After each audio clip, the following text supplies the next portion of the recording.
বিজয়ের দিন সকাল 10টার পর দলীয়ভাবে জাতীয় স্মৃতিসৌধে শ্রদ্ধা জানাতে আসেন বিএনপি নেতাকর্মীরা, প্রতিনিধি দলের নেতৃত্বে মহাসচিব।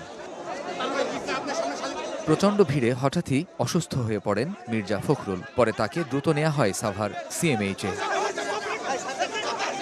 এর আগে গণমাধ্যমে কথা বলেন স্থায়ী কমিটির সদস্য ডাক্তার এজেডএম জাহিদ হোসেন।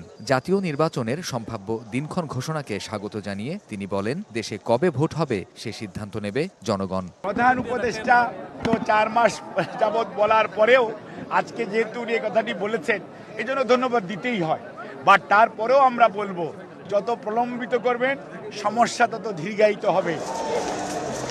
পেশি শক্তির হুঙ্কার যেমন দমাতে পারেনি ৭১-এ বিজয় ছিনিয়ে নেয়া নির্ভয় সন্তানের উত্তরসূরিদের, তেমনি আগামীর বৈষম্যহীন বাংলাদেশে যেন অপশাসনের শঙ্কা তৈরি না হয়, তাই নির্বাচনই হতে পারে একমাত্র রাজনৈতিক বন্দোবস্ত, বলছেন রাজনীতিকরা।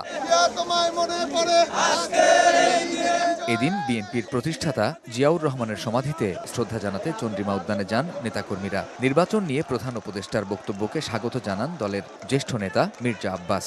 নির্বাচনে যারা পার্টিসিপেট করবে, যারা অংশীজন, তারা যদি চায় উনি যৌক্তিক সময় নির্বাচন দেবেন, সাধুবাদ জানান, কিন্তু এর বাইরে কোনো কথা থাকতে পারে না। আর সংস্কার একটা বিষয়, এটা যুগ যুগ ধরে চলবে, নতুন কিছু না।